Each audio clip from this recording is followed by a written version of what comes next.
Good morning for those of you in the African continent, and good afternoon for you in China and in Asia.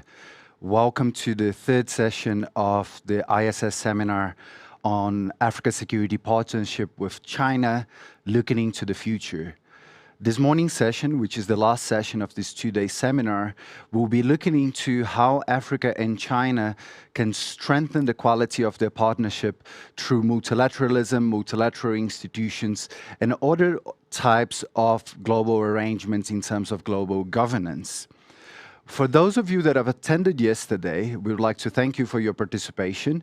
And for those of you that are attending for the first time, welcome to this third session of the seminar.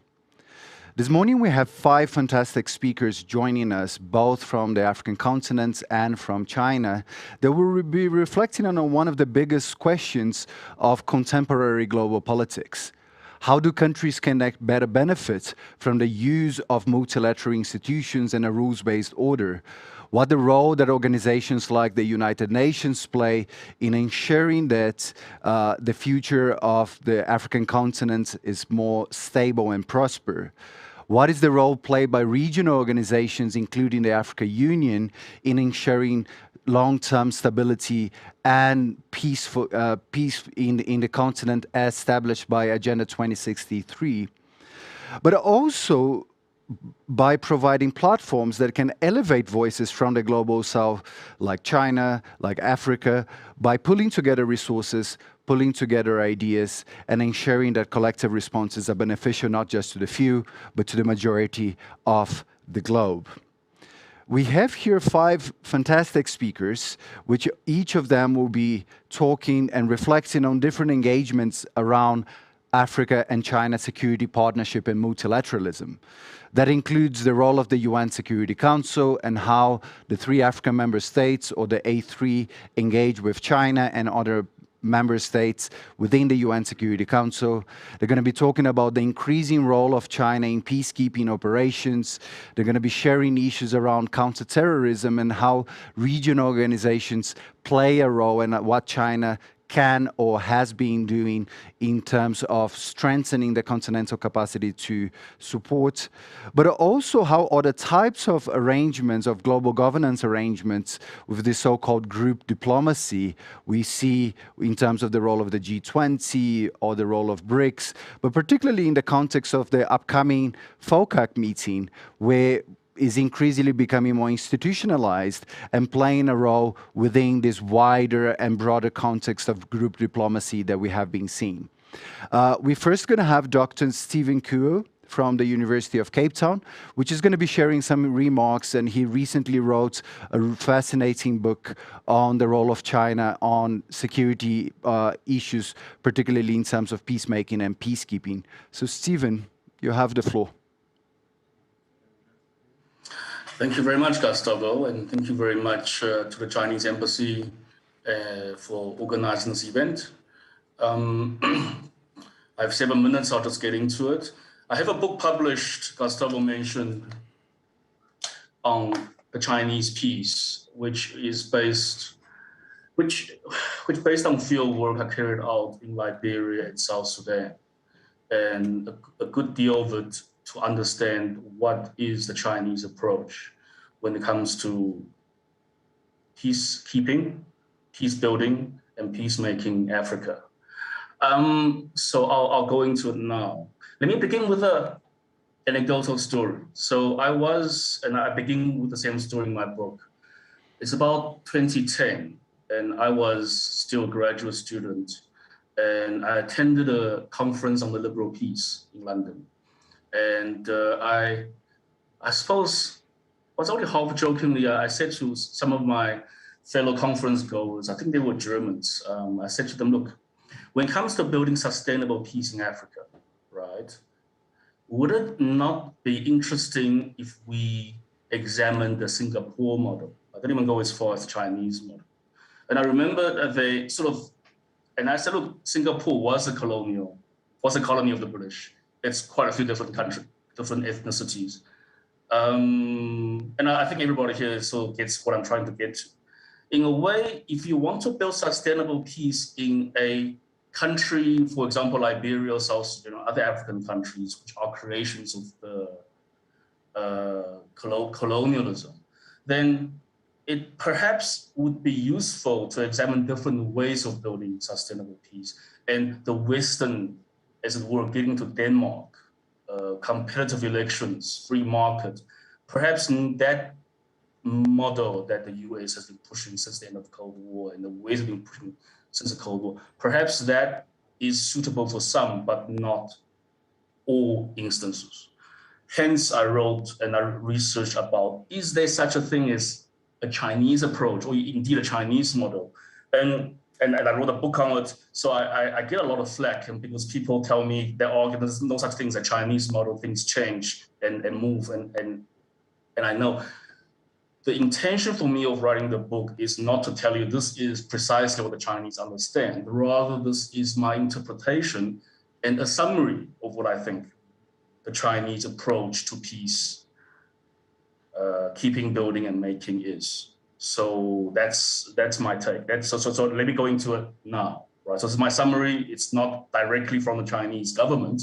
This is how I understand the Chinese understand how to build sustainable peace. So there's three things I think that's very key, or three pillars, right? Sovereignty, respect for sovereignty, non-interference. That's absolutely number one. Very important from a Chinese perspective. And most of us know the reasons why China suffered from colonial invasions, suffered from the war from Japan. It does not want any more interference in its domestic affairs, right? So that's important, number one. The second pillar that is very central from a Chinese perspective when it comes to peace, building peacemaking via the United Nations, it's political stability, right? And national interest. Stability supersedes everything. Stability supersedes individual rights, group interest. It's important that the group and the society remain stable, right? And finally, and this is very much the Chinese model of since reform and opening up, state-directed, infrastructure-led economic development, right? So China has grown rapidly because it has had a developmental state in many ways, where the government says, right, let's build infrastructure, let's focus on economic fundamentals first, right? So differentiating the Chinese peace from the liberal peace there, right? So if you look at the Western model of peace building since the end of the Cold War, the liberal peace focuses on individual rights, whereas the Chinese peace focuses on collective rights and focuses on poverty alleviation. It focuses on bringing everybody out of poverty and so there can be economic progress, right? So that's a key difference, as well as whereas the liberal peace focuses very much on a new constitution and elections very quickly. The Chinese peace focuses on let there be a strong and efficient government first and foremost, and then we can talk about elections at a later stage. So so I summarize or interpret these are the sort of differences between the Chinese approach and or the Chinese model, if you like to call it, and the liberal peace model, right? So I can only just touch upon it, but I encourage you to get hold of my book. As far as collaboration between the Chinese side and Africa side, I also have 3 points that I'd like to contribute. The work that I'm working on now, and in many ways, it looks at Chinese IRR scholars, right? Professor Qin Yaqing, as well as Professor Yan Xuetong, Chinese IRR scholars looking at Chinese IRR theories. And these two professors and others look to traditional Chinese philosophy to find, political philosophy to find uniquely Chinese contributions. If I can embarrass myself and speaking Chinese because it's a correct translation, it's in the Analects. 景齐公问政于孔子，孔子对曰：君君臣臣，父父子子。Right? So Duke Jing of Qi, he asked Confucius about government. And Confucius replied, there is government when the prince is prince, when the minister is minister, when the father is father, when the son is son. So from a Chinese perspective, it's not so much the rights of the individual, rather it is the relationship and the correct position. So the emperor or the prince needs to act appropriately, the relationship with his minister, the father appropriately with his son, and vice versa, right? The father is supposed to treat his son with benevolence, and the son in return treat his father with respect. When a society has the correct relationships, that is a harmonious society, right? So this, I think this is quite central from a Confucian aspect. I explained this to an African scholar and academic, and to my surprise, he said, Steve, this is intuitively correct from an African perspective, because of course with Ubuntu, right? People are people through other people, correct? And I refer to my late Ian Taylor, my PhD supervisor. He had written an article criticizing the liberal peace, and the nub of his argument was that the liberal peace has a one-size-fits-all. You have an election, you have free market, off you go. However, where Ian Taylor points out, what the West is ignoring is the breaking down of social relationships in these African countries that's had civil war. You just come through and you say, look, have elections, and then you don't try to understand and fix the broken societal issues. So the relationship is broken there, the society is no longer harmonious. So it seems to me that in addition to the three pillars I just mentioned, the Chinese focus on economic development and infrastructure building, fixing relationship, societal relationship that has broken down in a conflict society, that is something the liberal peace misses. And I think and I argue that this is where Chinese philosophy can be of use and will find echo in African society. And finally, it seems to me that a critique on negative rights, right, human rights and civil rights, a traditional critique by Karl Marx. So Karl Marx wrote a short book called On the Jewish Question in 1843. Those of us who did political philosophy at university. And Karl Marx actually makes a similar critique about human rights and negative rights. And the critique is every single man does not, or every single person does not live in isolation, right? A person is only a person when he lives in society, in community with other people. So Karl Marx's critique against, I suppose, human rights or the rights discourse is that you guys are isolating a person away from his natural environment, which is with other people. So so that's sort of three arguments, I suppose, I have on relations that China and African countries perhaps can find a commonality. Firstly, relations that has broken down, and that's why. And if you're able to fix that, right, between the haves and the have-nots and the elites and the normal people, perhaps that's the way to build sustainable peace. It seems to me that this particular understanding of relations in society has African roots. And finally, from a Marxist perspective, there is also a critique against pure negative rights. So I have relatively, I've sort of pushed quite quickly, but If you could I'll stop just, here. yeah, thank you.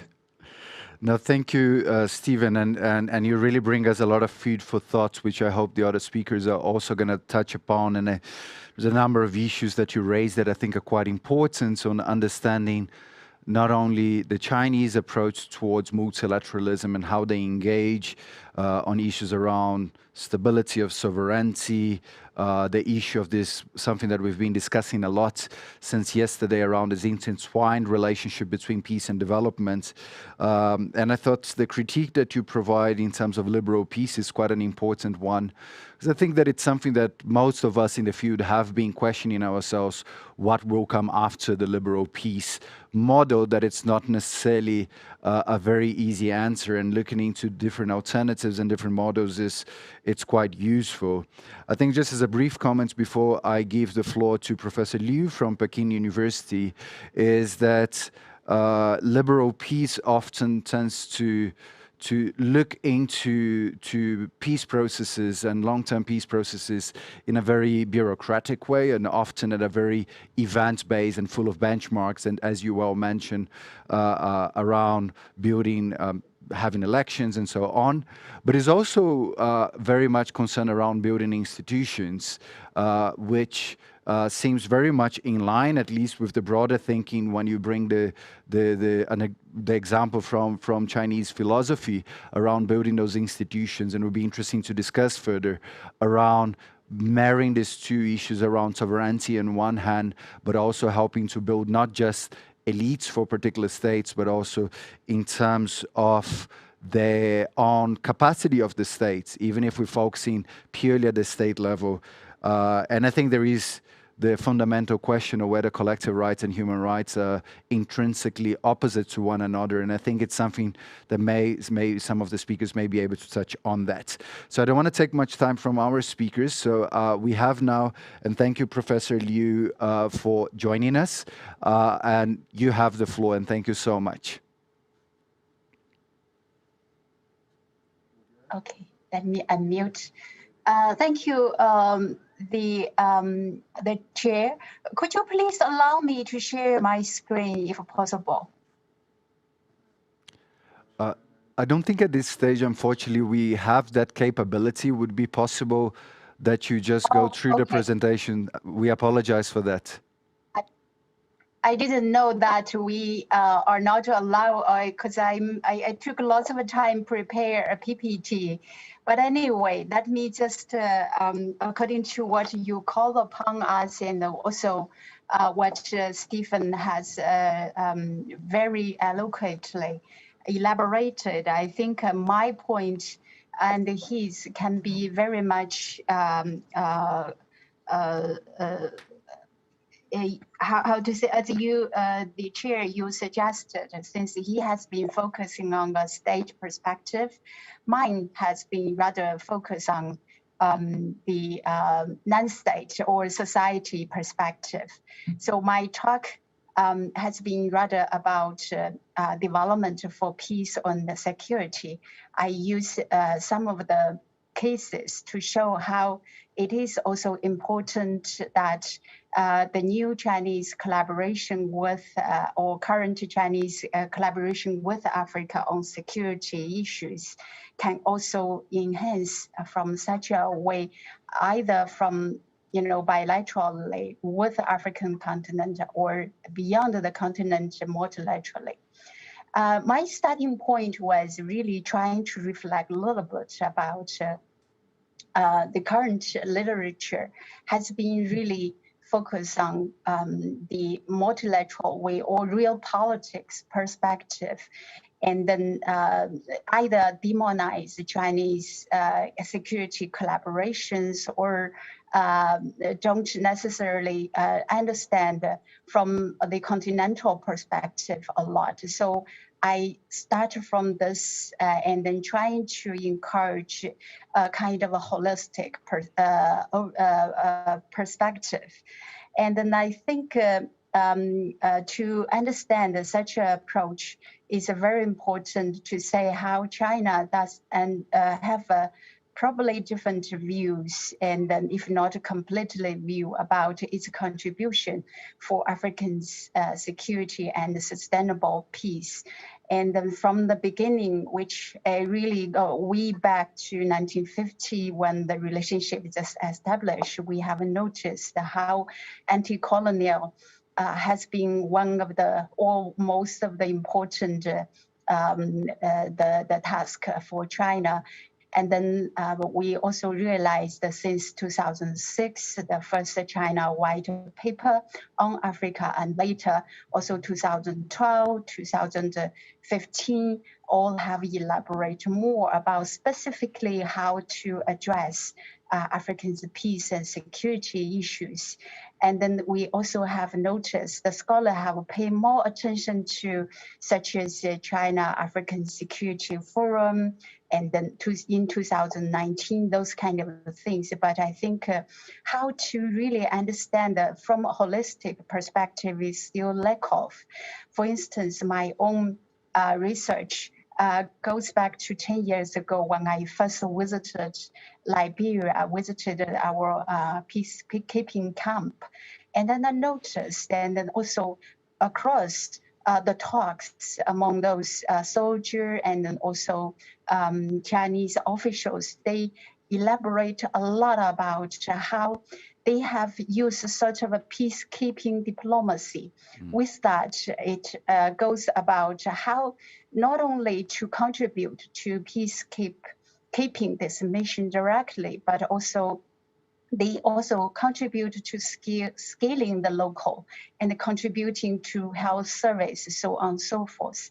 And then I think this kind of a point have been also lately related and analyzed by some African scholars and then other think tanks. They all agree. Similarly, Chinese, even the peacekeeping mission, has some things different. I think all this have revealed a fact that Chinese so-called perception about how China can contribute to Africa's security and peace. And if we look at the whole component of China's contribution to Africa's peace and security, we notice that not only the peacekeeping, but also of course, economic activities, be it infrastructure or, strategically training peoples, and then all this economic development contribution, how they can also combined with this kind of a peacekeeping mission to contribute to Africans' development. I think this is something very important. Even during the COVID, we noticed that there are many countries. My own research goes to like South Sudan, our friends, and then have sent us so many pictures about during this moment, how they are still contributing to the local economy by training and also by investing diversifiedly. So this, of course, also demystify kind of narratives of China as a thirsty oil dragon. And then we can actually say how so many different sectors are having China's investment. So with that, I'm reflecting Chinese scholars' latest discourse or the ongoing research.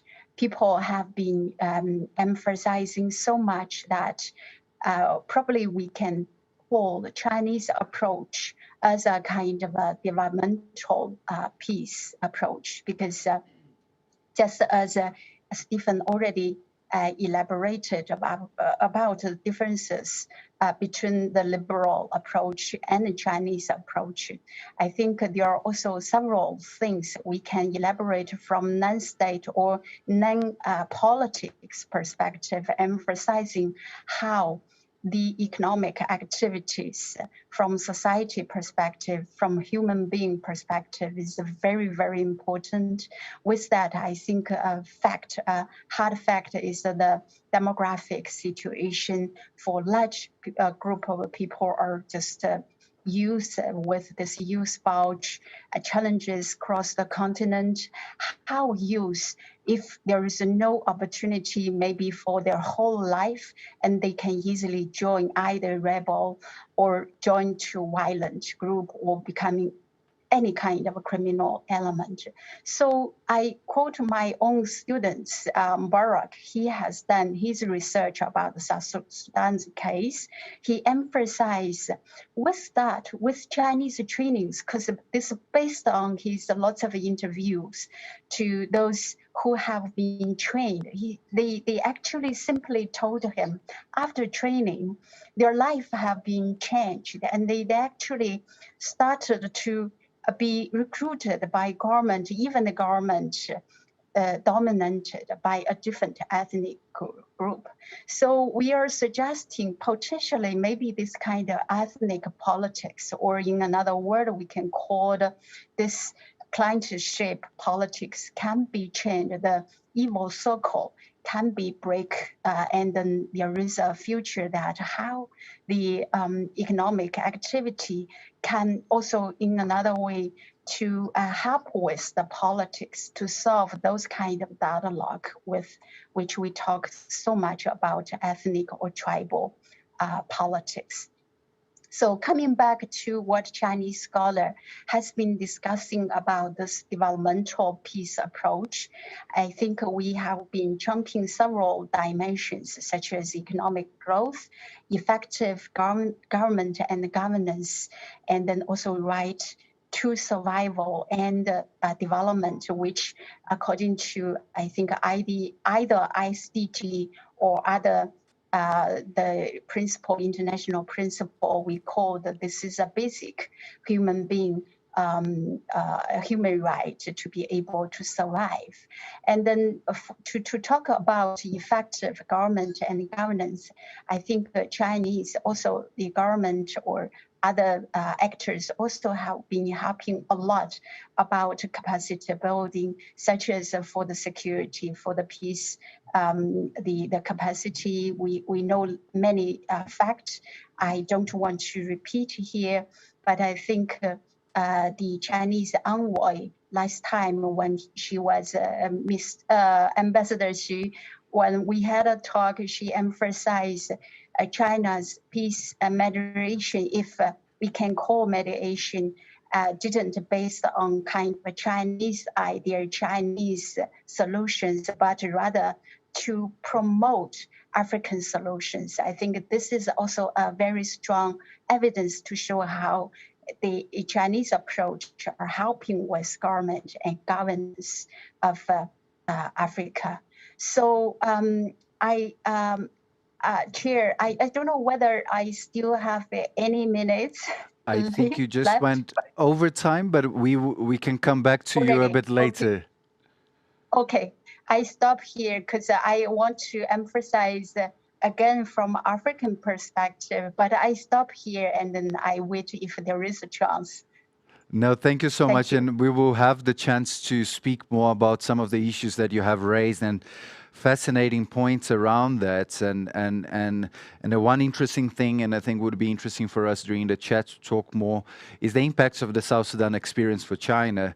Many of us working with peacekeeping operations would remember in the 2000s, China was definitely not in the map when we were looking into troop contributing countries. And certainly in the last 10 years, not only an increased deployment of Chinese peacekeepers on the ground, but effectively becoming by large the largest permanent member of the Security Council in terms of deployment, becoming a very important contributor. I think from your presentation, and I think the one thing that it's quite interesting for me is this issue around governance and government development and economic growth. And we once again come with the idea of intertwined developments. The one thing that is often missing for me, and maybe it's my own ignorance on that, is any reference to the idea of peace building and sustaining peace in terms of how do we know that these things that we are doing, whether in terms of economic growth or governance or governments or development and so on, effectively are contributing to our intended goals of peace and stability. And I often find that There is a risk that a peace-building discourse become too Western-dominated, but also in terms of ensuring that that intentionality that it's so important when it comes to peace-building issues is also present in there. It seems somehow implied, but I think maybe it's something that we can discuss further. I'm going to move to our next speaker, Faith from the Institute for Global Dialogue. You have the floor.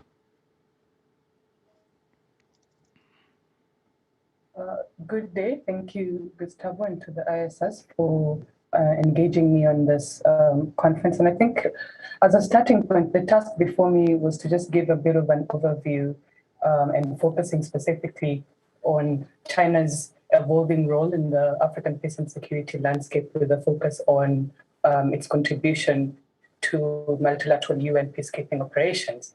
But in saying that, I think it's also important to remember at the back of our minds that in as much as we talk about peacekeeping, it's important to remember that it's a very multifaceted peace and security engagement by China in terms of its Sino-African relations. So in addition to peacekeeping, there's also a component around military diplomacy, there's a component around corporate and citizen security, there's a component around humanitarian relief, and also the non-traditional security engagements like your piracy and your humanitarian elements. So in saying that, I think as a backgrounder, let's remember or let's re-engage and ask ourselves why at this up until this particular point we've seen an upscaling, a scaled engagement of China in terms of the UN peacekeeping operations. And the basis for that, one would argue, is that there's a marked attitudinal and policy shift from Beijing's perspective in terms of reconciling also its role as a global power, as a responsible power, and in line with its broader logic of peaceful rise. So, and on the other back of it also is the question of, yes, it's engaging and extending its imprint in terms of an African-China relations, and there's significant economic gains, there's significant political benefits, but also in securing its economic interests, there has to be a security component, particularly if you look at it from the perspective of the BRI, there has to be a security component of the BRI. So for that reason, then we see China becoming markedly more assertive abroad, and it's expressing greater influence over a greater geographical range. So in understanding this rationale for its greater engagement, particularly in peacekeeping, it's important to remember that there's ideational considerations, but there's also material considerations. And when I talk about ideational motivations, I'm talking about the influence of socialization. So as China has become more integrated, it's poised to become a more active, a more responsible power. It's poised to become also more engaged, more integrated in community of states, this international society. And then when you align that with the grand strategy of peaceful development and also the vision for community, of a community with a shared future for mankind, then you begin to see this picture of how the ideational motivation is shaping up its upscaling of its engagement in peacekeeping operations. But there's also the notion of these material considerations. And here I'm talking about certain political, certain economic, and certain military benefits from engaging in peacekeeping. I can expound on that later. There's also a feedback mechanism. So this complex learning processes that come from engaging not only in multinational drills and operations, but also in multilateral peacekeeping operations.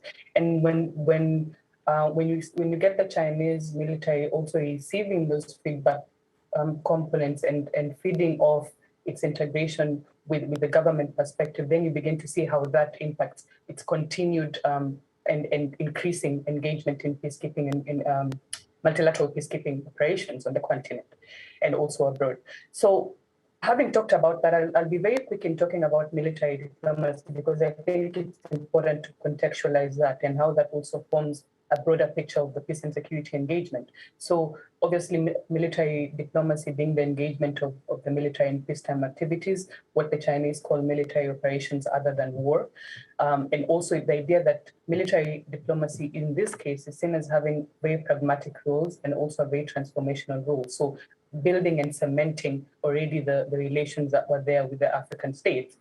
And also, we have military exchanges and dialogues. Here I can use the example of South Africa, for instance. There's a China and South African Defense Committee that has been in place for over 58 years. So this idea of functional dialogues and exchanges and training is a key component of the engagement. Back to the question of peacekeeping, I think just to give you a few statistics. So since 2007, China has been the leading troop contributing country within the 5 permanent members of the United Nations. This is a particularly interesting subject because it talks to us about, when you look at if you go to the UN website and the peacekeeping website and you look at the list of the top 10 contributors, China is at number 10 as of this year's statistics. And you wouldn't see obviously any other of the P5 members. That is quite telling because for me, it speaks of the contribution of China in terms of putting its money where its mouth is. So if it's talking about multilateral peacekeeping, it's looking to actually ensure that its financial contribution is in line with its engaged multilateral peacekeeping engagement. So that's from a troop contributing perspective. From a financial perspective, it's the second largest financial contributor of the UN peacekeeping budget, about 15.2% of peacekeeping costs. And then also at the dialogue level, China is increasingly contributing to debates and dialogue about, for instance, a key element has been one about how to enhance the safety of peacekeepers. China has been key in that. It's funded a study about that, particularly if we look back at what happened in 2013, where there was the loss of, with the UN mission in Mali becoming increasingly one of the more dangerous missions. So there's that aspect that China is contributing to. And also the debate about fielding Chinese officials to top levels in UN the peacekeeping department. It's interesting here, just a note to make that. So there's a rumored report going around that China might be expressing interest in putting up nominations to head DPO. And DPO has traditionally been led by the French, I think from something like the 1960s. So that's an interesting consideration, this very keenness on the part of China to also field nominations for key peacekeeping posts at the UN level. There's also the idea that when you look at reports coming, and this is something that Prof. Maifang mentioned, that when you look at China's engagement in peace operations in Africa particularly, it's not just the lowest ones, it's also the highest ones, the ones in Mali, where you see China taking over sentry posts, for instance. This has received commendation to a large level and showing that it's not constraining itself mostly on the marginal or taking up a peripheral role. Add to that, then I come to 3 other elements, and I'm just mindful of time here, is the question of also juxtapose what I've just mentioned about engagement with UN peacekeeping with the idea that China is also, and this is one that is overlooked, China is also a part of its engagement on the continent comes in terms of its supply of arms to the African continent. Africa received 16% of Chinese arms exports between the period 2016 and 2020, which accounts for about 5.2% of global arms sales. And here a contentious point comes in terms of the recipient countries in sub-Saharan Africa of Chinese arms, because it's the question of how then does it reconcile with the talk of the broader notions about developmental peace, the broader notions about authoritarianism, particularly the arms sales fall into authoritarian regimes. This has been a subject of debate for a lot of commentators, and we can touch on that later. Then augment that also with the idea of mediation. Gustavo mentioned it about the South Sudanese role.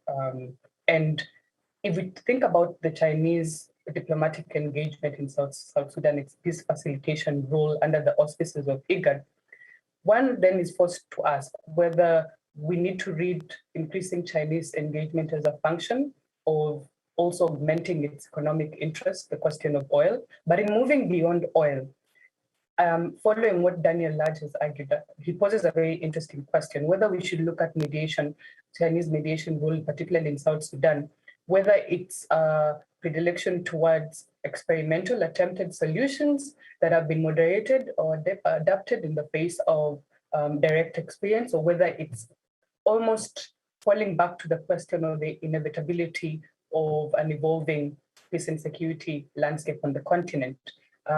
Very quickly, it's the question also of corporate and citizen security, which I think is important. I'm not going to touch into that a lot, but the background is that, for instance, in 2011, with the Libya uprising, China had to make plans to evacuate over 40,000 Chinese workers. And I think this has been in the back of the mind of creating a very multifaceted engagement. So in wrapping up, then a few questions that I need to put out there.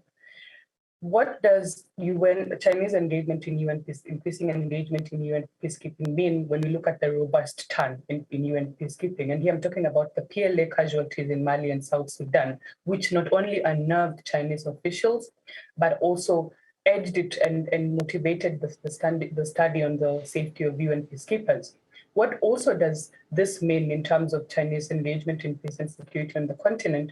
What does it mean in light of a resultant global militarism that we're seeing in the context of strategic competition? This idea of, and here I'm referencing the Chinese Defense White Paper on the need for military modernization by 2035. What does that mean in terms of metrics, procurement, operations and maintenance, etc.? And also the idea of China as a norm shaper.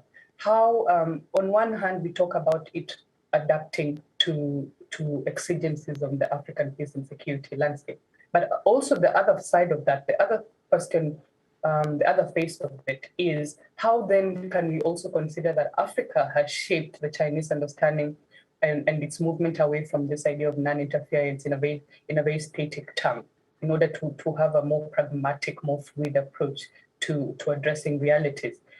And lastly, also, are we going to see, Prof.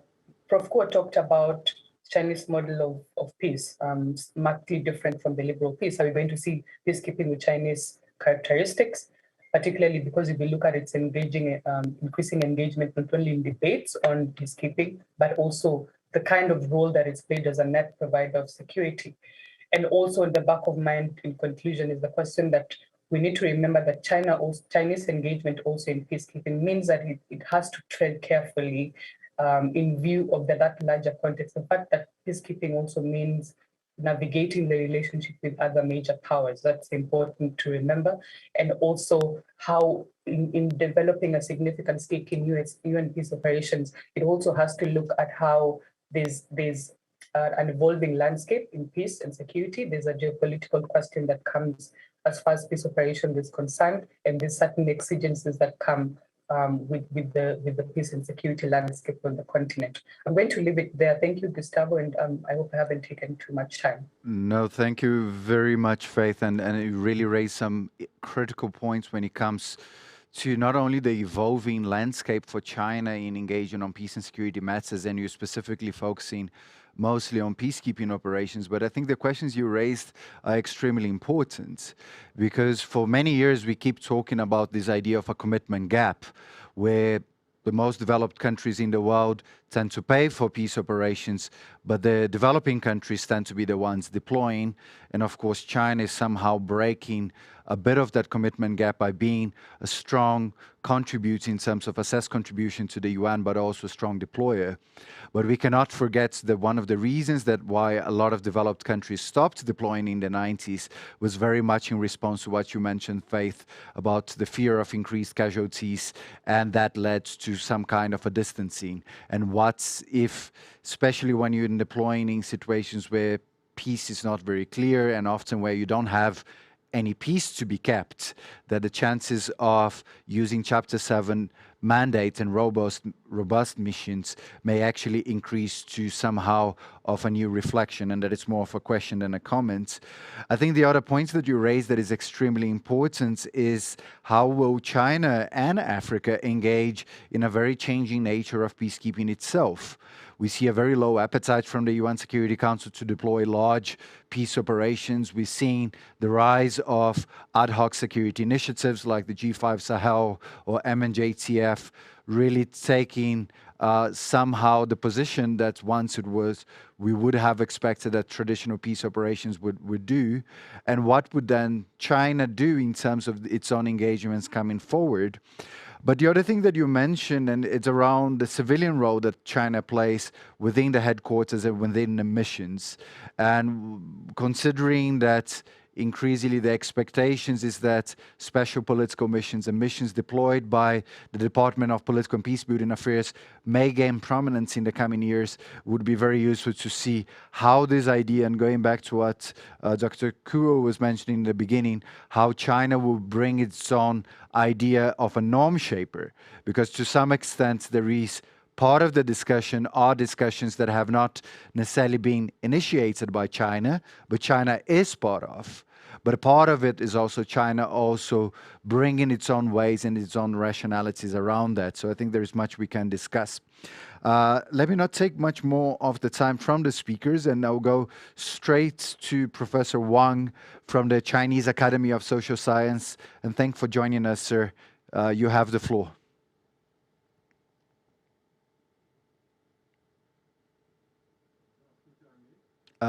You're mute. Sorry, sir. We cannot hear you.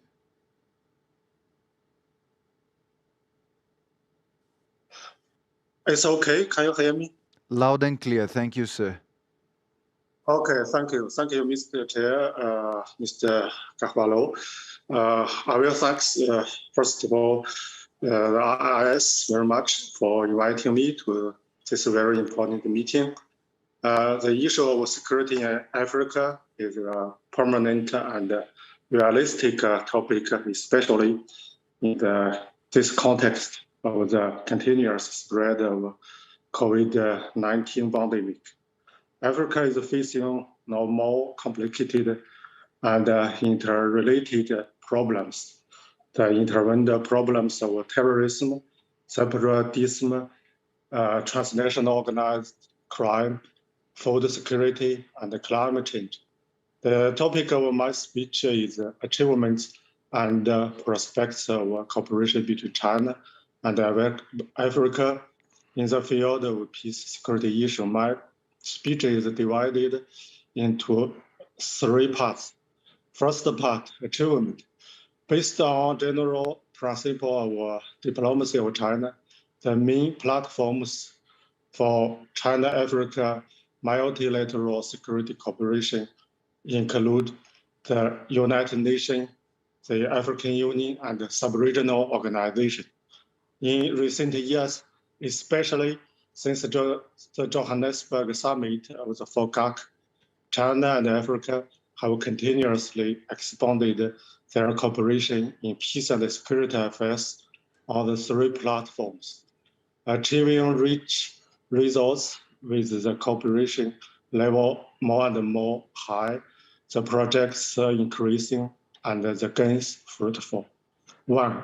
At the UN level, the main areas of China-Africa cooperation include the following: jointly maintain the authority and the leadership of United Nations in the field of global security governance, maintain international security order and governance framework, jointly promote the international community to pay more attention to and invest in Africa, and especially support the international community to promote the realization of security through development.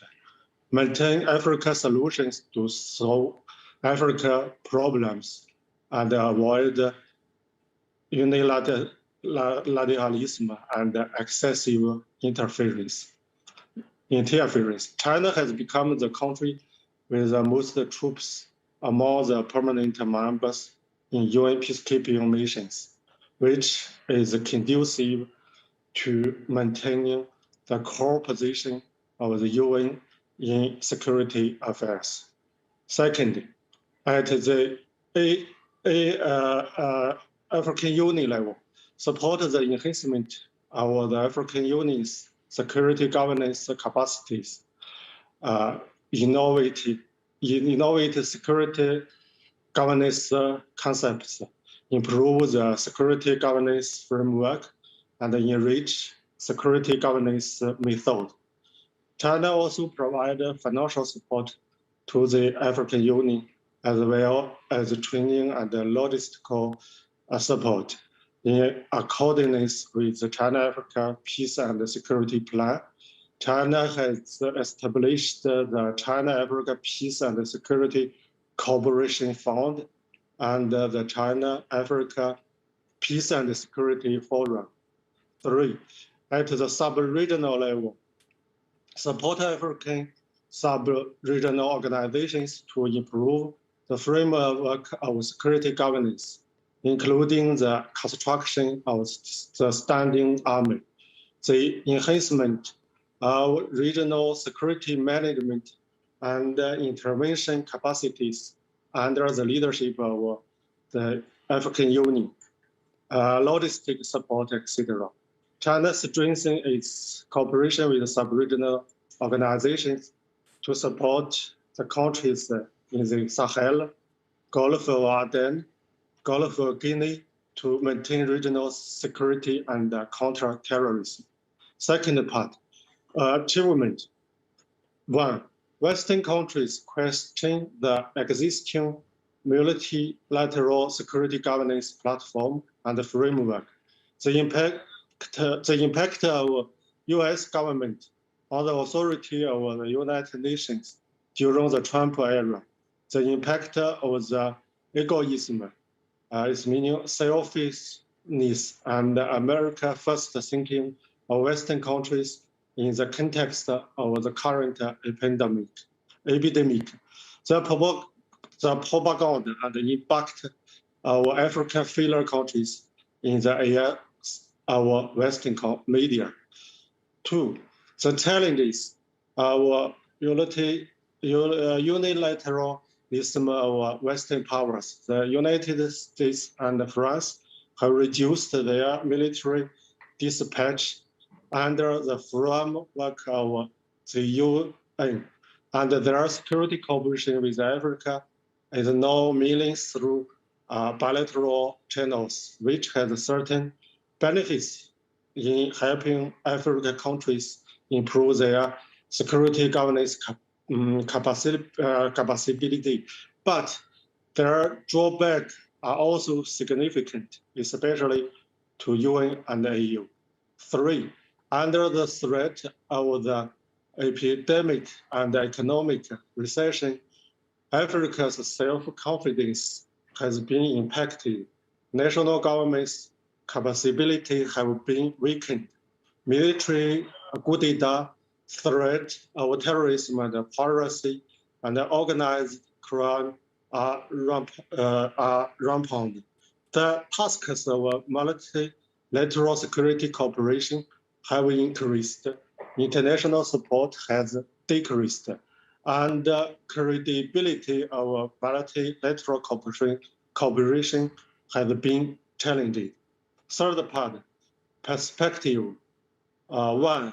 We should resolutely maintain the core position of the United Nations Organization in international security governance, the leading position of the African Union in African security affairs, and the dominant position of sub-regional organizations in regional security affairs.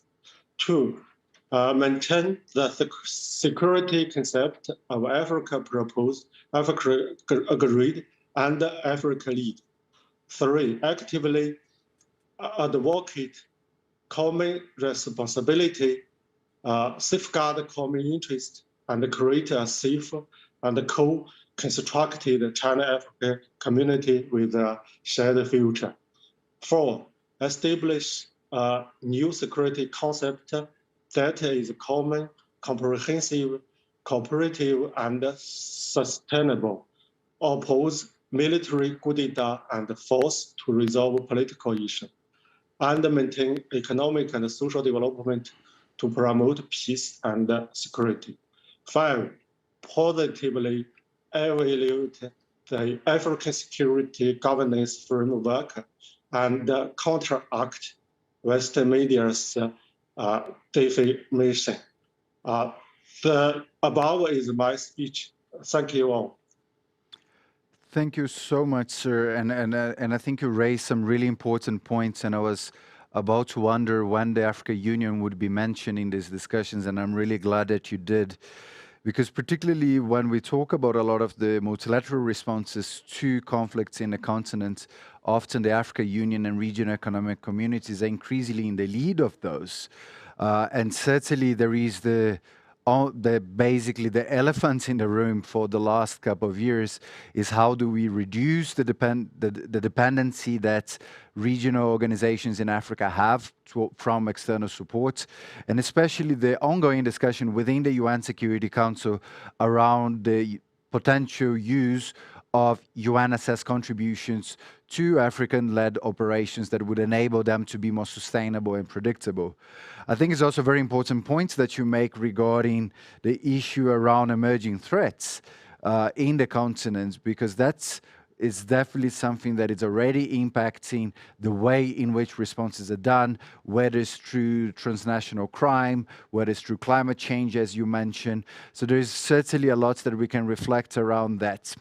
So let me not take the time for last but not least speaker, Dr. Ponan Tulia from the African Center for Strategic Studies, and you have the floor now. Thank you very much, sir. Thank you. Thank you very much. Thank you to ISS and to colleagues. It's truly an honor and a privilege to be joining so many Chinese and African colleagues that I know and whom I've shared other platforms with on other issues concerning China-Africa relations. So thank you very much for that. I would like to pick up on some of the discussions that took place yesterday and also this morning with very good presentations.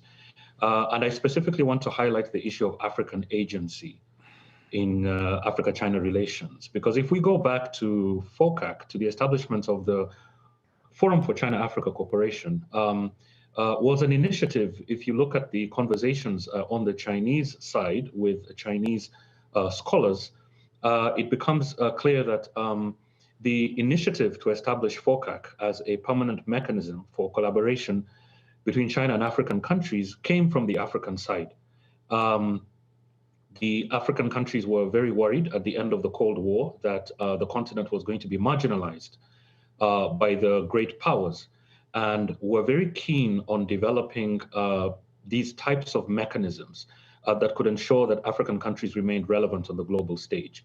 So I think that is one example of Africa agency. The other example is on the peace and security side, because FOCAC has evolved. It was initially, if you will, very commercially oriented, trade oriented, but it eventually picked up on the peace and security issues. And now one of the areas that FOCAC is handling with African countries is support for the African peace and security architecture. Again, that evolution has seen a lot of agency coming from the Africa side. So it's very important to situate this conversation within the perspective of Africa agency. And still on the issue of agency, if we look at the buildup of the forthcoming 8th FOCAC, there have been numerous avenues of engagement that have brought African scholars and Chinese scholars together. Actually, I presume more than any other time in the history of FOCAC, this particular FOCAC has seen such numerous platforms, right? Professor Liu and myself, about a month ago, were in another platform that was looking at China's role in revitalizing the peace process in South Sudan, which was hosted by an organization called Crisis Action and the China-Africa Project. And it was interesting to see African and Chinese colleagues hearing one another out and trying to look at what sort of initiatives were required to push that process forward. So there have been so many of these platforms, and I would just like to highlight that it is very positive to see that African and Chinese colleagues are discussing these issues much more regularly. My remarks are broken down into three parts. I'm going to discuss the main factors that shape Africa-China security cooperation very briefly. I've been asked to look at the security dimensions of the Belton Road and how China and African partners cooperate on peace and security. Let me start with the factors that shape Africa-China security cooperation. And I identify three main factors. The first is history and context. Africans and Chinese have been interacting for centuries, dating back actually more than 1,200 years. We can go back to the Tang Dynasty. We can take it all the way up to the Ming Dynasty. If we look at, for instance, the voyages that the Ming Admiral Zhang He conducted to different parts of the world under Ming China, and diplomatic and trade relations which were established along the ancient Silk Road with pre-colonial states in southern and eastern African coasts, and which China is now trying to rebuild as One Belt, One Road. So there's a lot of historical reference points that are extremely important to bear in mind. The next high point of Africa-China relations came during the anti-colonial and anti-apartheid struggles, which were mostly framed within the framework of anti-imperialism. China's record in supporting these struggles is well known and need not be repeated here. But this, again, is very important in terms of the historical framing. Now, one of the things is, that one finds is, there's a tendency to dismiss all this as irrelevant, ancient history. But, I did a study last year that was looking at, peacemaking and, the application of soft power from a Chinese philosophical perspective, which I call the Tao of soft power. And one of the arguments that I put forward is that, no serious analysis of China and Africa or China-Africa relations can afford to ignore the powerful role that history plays in shaping the contemporary relationship. And this also applies to the peace and security front. There are quite a number of common points and similarities between African and Chinese culture. The first is that they're both deeply rooted in the past and take their cues from historical memory. Second, they share similar self-perceptions, of which one of the most important is to be treated with dignity and respect and have their experiences validated. The third is that the two cultures share a common stigma of colonization, underdevelopment, and backwardness. Although China has transformed its situation considerably, that basic stigma remains. And this, I argue, explains why Chinese and African civilian and military leaders, and even scholars, are able to find common reference points despite these differences. So history and context are extremely important. The second major factor is what I would call the mutuality of interest, the mutual interest in shaping multilateral security norms and practices. This is a key factor. Now, individually, African countries, I argue, do not have the financial, economic, and technological power to shape international relations to their advantage.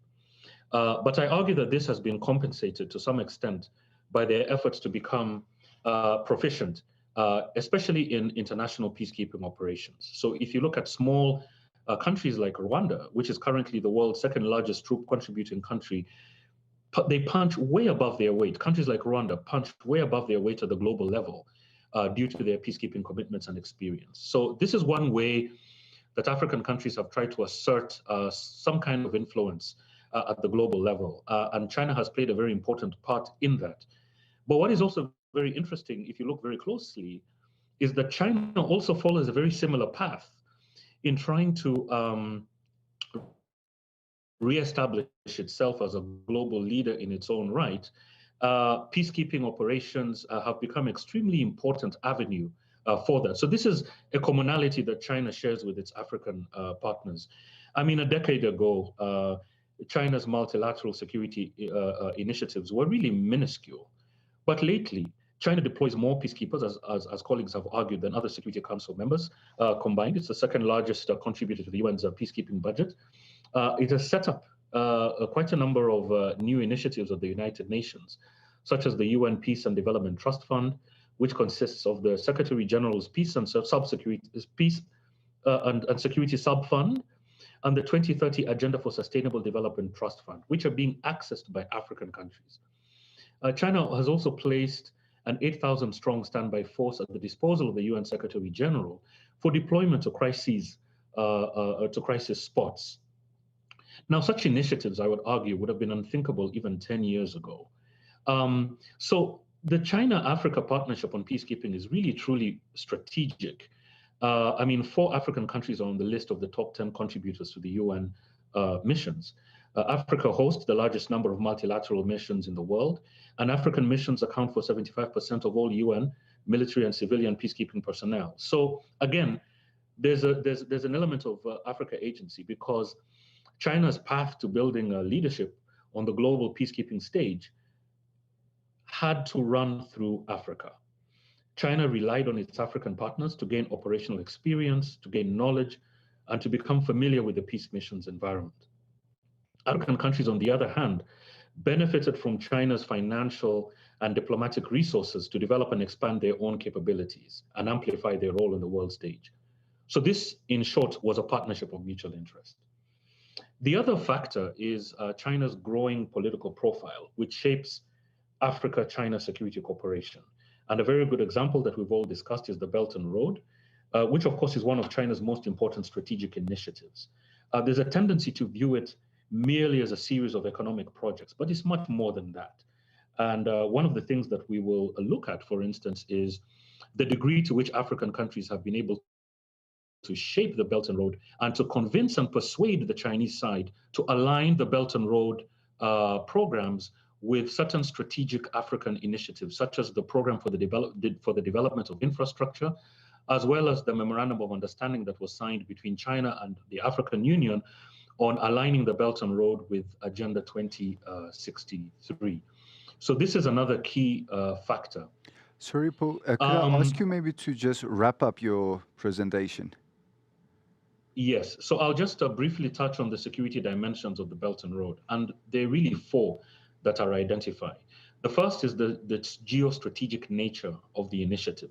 It's a large initiative covering over 100 countries that have signed up, including 44 from Africa.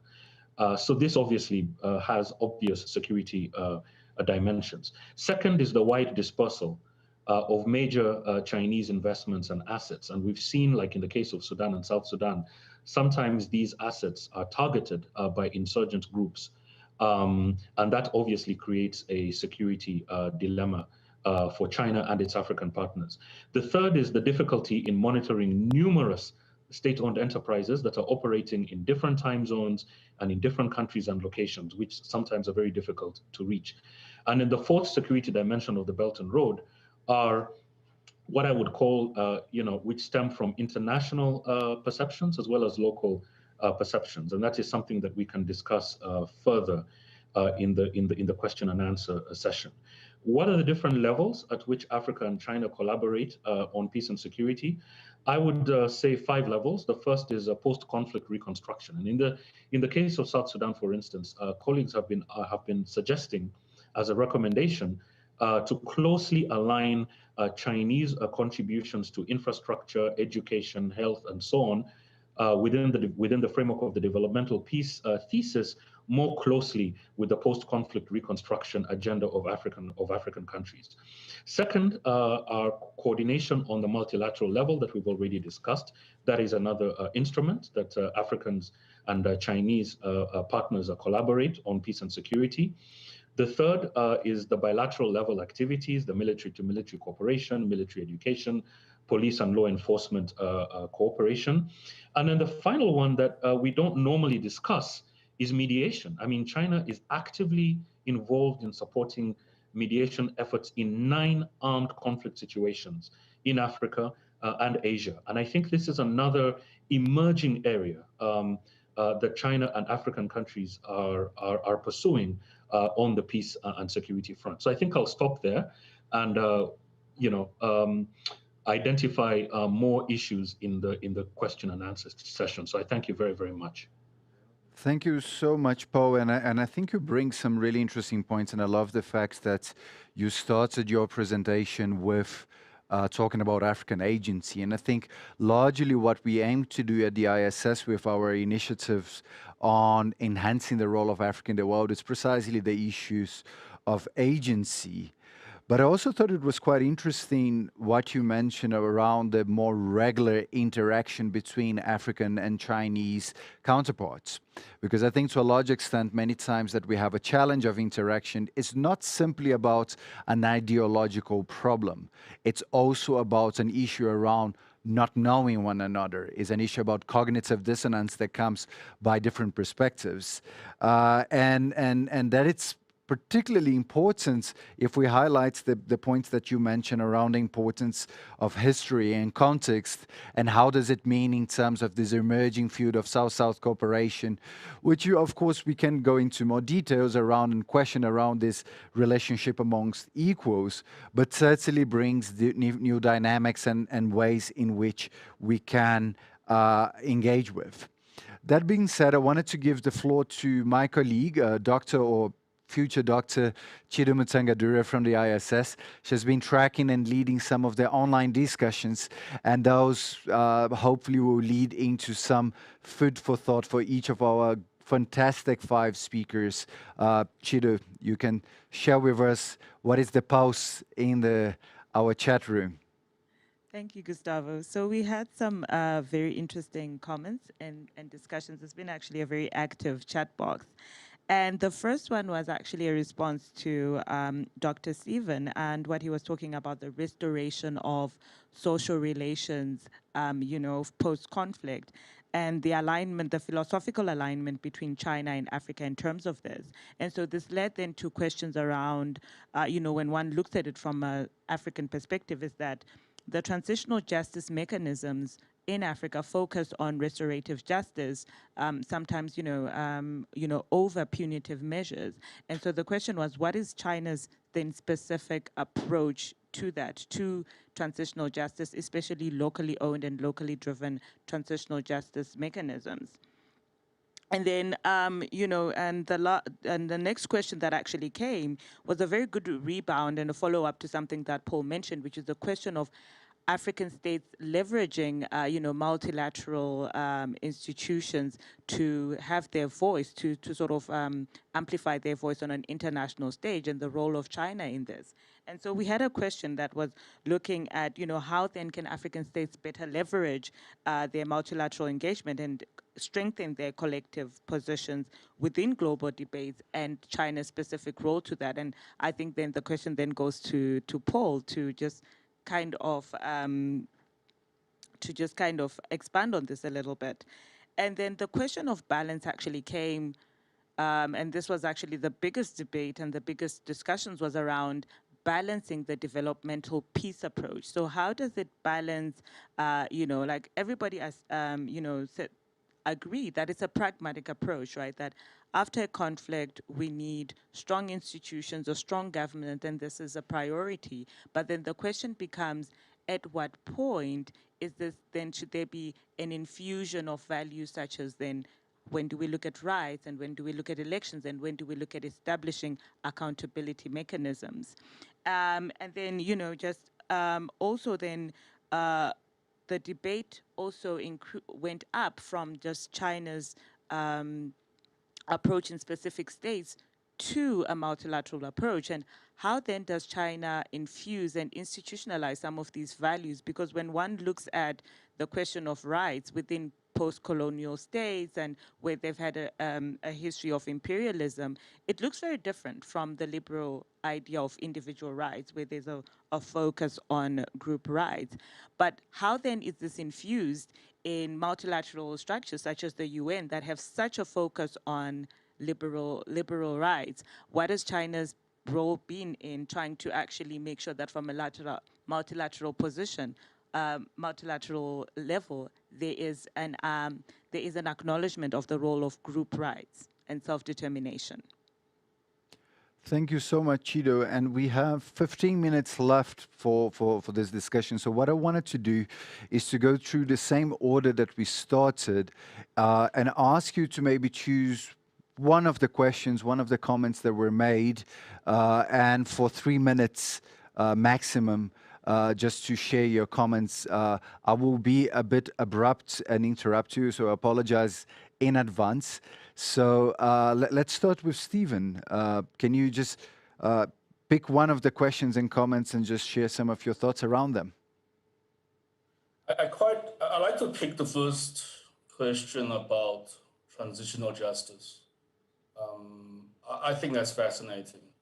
And just to frame the debate around transitional justice, and then, I mean, I grew up in South Africa, so after apartheid, there was a very, very well-known TRC, right, here in South Africa, the Truth and Reconciliation Commission, chaired by Archbishop Desmond Tutu.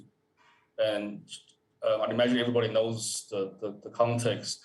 The idea is if you would come out and admit and explain the wrongs and the crimes that you committed during apartheid, then we will forgive and forget. If you don't come out and explain the wrongs and the crime that you committed during apartheid, then the full might of the law will come after you, right? So that was, it's very interesting culturally, legally, philosophically. When I mention Confucianism and about how Confucius is very keen on social harmony, and everybody needs to be in his place, right, in order for there to be social harmony. Confucius also had something to say about justice, right? I don't remember the full quote now, but the Chinese people here can correct me. He said, 以直报怨, right? So one of the students asked Confucius, should I repay somebody who's done me a wrong with kindness, right? The Christian term is, should I turn the other cheek? And the Confucius replied, if you were to reply those who's done you wrong with kindness, then how would you repay those who's done you right? So Confucius, he was very much for retributive justice, I suppose, in Western terms. If somebody, so in Christian terms, an eye for an eye. If the man takes your eye, then it is only just and correct that you take his eye, right? So this is I mean, in philosophy of punishment, in jurisprudence, there's this tension, right? Should we try to forgive and forget and move forward? Which it seems to me what the TRC very much was about in South Africa in the 1990s. But from a Chinese, at least Confucius is probably the most well-known, but he's not the only philosopher from China. I'd imagine there's debate in Chinese philosophy as well. But purely from a Confucian perspective, I think it's similar to a Kantian perspective from the German continental philosophy. It needs to be equal. So he who has done you a wrong, you need to repay him in right measure. So that would be my understanding of how Confucian philosophy would contribute to the question of transitional justice. Thank you. Sorry to interrupt. Yeah, so I don't know if that answers. Yeah. Thank you so much, Stephen.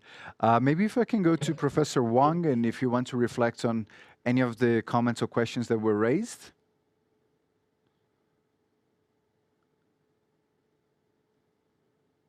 Yes.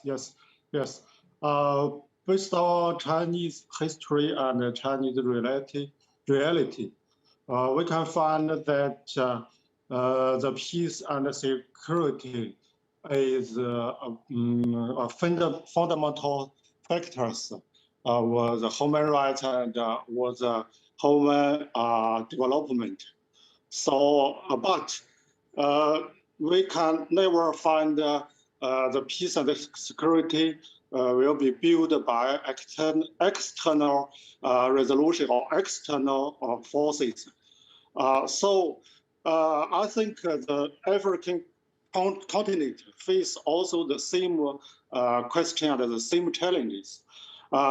Based on Chinese experience, I think African countries should also, first of all, rebuild their capacity and how to say the international intervention should follow up the African countries' agenda and should avoid to how to say replace their own object by external interest. This what I think. Thank you so much. And I'll go straight to Faith. Thanks, Gustavo. I think I want to touch on, I think one of the questions raised was how to reconcile the tensions between, on one hand, you're seeking to deliver a revitalized notion of peace building, on the other hand, you also need to manage the very important question of human rights. And this was in the context of the debate around the crisis of the global peace model. I think it's important to mention also that in light of what we've called a pragmatic approach of China towards peace and security continent, it's learning on the job, because this is also a learning experiment for it, a learning experience for it, in the sense that, as we've said, there's an evolving landscape. New threats, emergent threats, and even hybrid threats are coming up. But I think also one cannot sidestep the bigger debate in the room, the bigger elephant in the room, which is the question of moving a lot of the debate around the post-liberal approaches is the question of moving beyond a very state-centric paradigm. So you cannot sidestep the question of, when talking about reimagining a social contract, reimagining a compact between the people and its governments in moving towards conflict transformation, you can't sidestep the question of engaging with local ownership, the question of engaging with civil society. So I think that's at the heart of the debate, the civil society engagement. The engagement with women, youth also is important, and bringing them onto the national dialogue level so that you're not delivering a pre-cooked deal. That also speaks to the question of not only mediation, but peace building in a larger scale. But I think also at the rights level, and looking through the question of the rights level, even from a conflict management perspective, there's the idea of how then do you combine instruments. So yes, peacekeeping is important. Yes, mediation is important, but also is the question of sanctions. And here it touches on the question of, if you want to effect certain change, if you want to touch on pressure points particularly and change the dynamic of a particular conflict in influencing one or two of the belligerents, you'll have to apply on certain pressure points. One of this is sanctions, which ultimately touches on how then do you effect your economic leverage handle to shift the conflict dynamics in the favor towards maybe getting belligerents onto the negotiating table. Those are some of the considerations I think that China will need to think through in its role as looking towards maybe engaging in more mediative or facilitative roles as a mediator.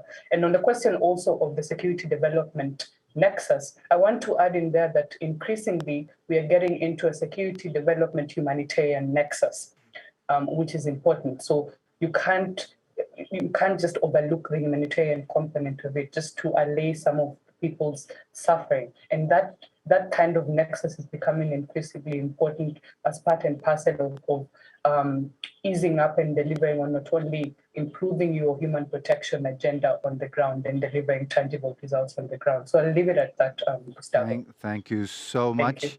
And I'll go straight to Professor Liu. You have 3 minutes. Sorry, you muted. Okay, thank you, Chair. Thank you, Chair. I think my point is very similar. I also want to address the issue between developmental peace approach with the so-called value or human rights issues.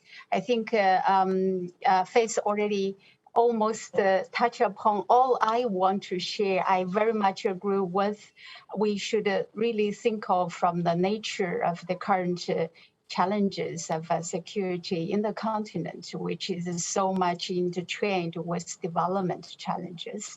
So if we think of from this point, and then we notice that there have been several very fascinating studies, such as from Senegalese colleagues, which they also have the Institute of Security Studies. Professor Laurie lately just speak to us about their latest findings through their, lots of anthropologist approaches to those prisoners who, due to those kind of crimes, have been imprisoned, and then based on more than 1,000 interviews, and then her finding has been most of the crimes, not necessarily they are born terrorists. They actually develop into terrorists due to the fact that they need to protect themselves, and then yet the local or the traditional authority couldn't provide this type of help, therefore force them to become a kind of a, violent or whatever you call them, those kind of criminals. So due to this effect, and they also that think of the issue in Savannah as a one case, and we can really understand how importantly we need to, address this development while we are attacking, and then why we are looking at so much so-called boot on the ground, this kind of a military interventions. And then I also very much agree with what Faith just emphasized this state-centric perspective as one kind of a conventional paradigm. So you really have sort of a present as limited the actors on the ground, and then how as any interventions, be locally or regionals or external players like China, like US, how much you should also engage with the society, and then from the starting point to learn from the society to know their agency, as Paul rightly pointed out. So I think a very positive way to motivate Africans' agency, and then also to really solve the issues of development as the very important reasons for the current security challenges, is really to break this kind of a boundary, to think of positively how any actors should engage the local society. And I stop here. I guess my time is up. Thank you. Thank you so much. And Paul, you're the last one. You have around 3 minutes. So please just share your final remarks. Thank you. I think I will go for the first question, which is how can African countries capitalize on that agency? I think the first point, and I'm very glad that Faith is here, because she was involved in an initiative that put together a group of thinkers, of thought leaders, of African thought leaders and Chinese colleagues that looked at what a Pan-African strategy towards China could look like. And they identified quite a number of very, very interesting points. So I think the first contribution that I would make is it's very important on the African side to be very intentional in terms of developing strategy. China has very clear strategies towards Africa, has come up with 2 policy papers, and quite a few elements of China-Africa strategy are contained in the white papers. The white paper recently that came out in 2019 on defense, a white paper as well on peacekeeping and peace support operations, and the white papers on development. I mean, China sort of has identified very broad perspectives. And it's important for the African side to do likewise. Secondly, I would just like to mention that, again, going back to Chinese culture and philosophical culture, if we look at the, philosophy, if we look at the Chinese approach to partnership, it is really premised on the idea that partners develop mutual interest with one another in a give and take fashion. So if you look at concepts like Guangxi, if you look at concepts like Huoban, these concepts filter in the Chinese approach to strategy that allows to partnership, that allows partners to also shape the partnership. And I think, like I mentioned in my remarks, there are quite a number of areas in which the African Union has been able to do that, but one would like to see that becoming much more intentional. So for instance, what is the extent to which African countries and African stakeholders shape the human resource development contributions that FOCAC has been making? I mean, there are over 100,000 quotas that are provided to African countries once every 3 years, focusing on education, on training, on health. To what extent are those initiatives also shaped by the Africa side? So I think this is what I would say, that there are opportunities to be more intentional in terms of developing national strategy. I know that South Africa, for instance, has a binational commission with China that looks into these issues. But such initiatives are really far and few between on the African continent. The third thing that I would say is the civil society element, which is extremely important. The civil society element, which is extremely vital in terms of academics that are able to shape some of these conversations. And I think I'll stop there.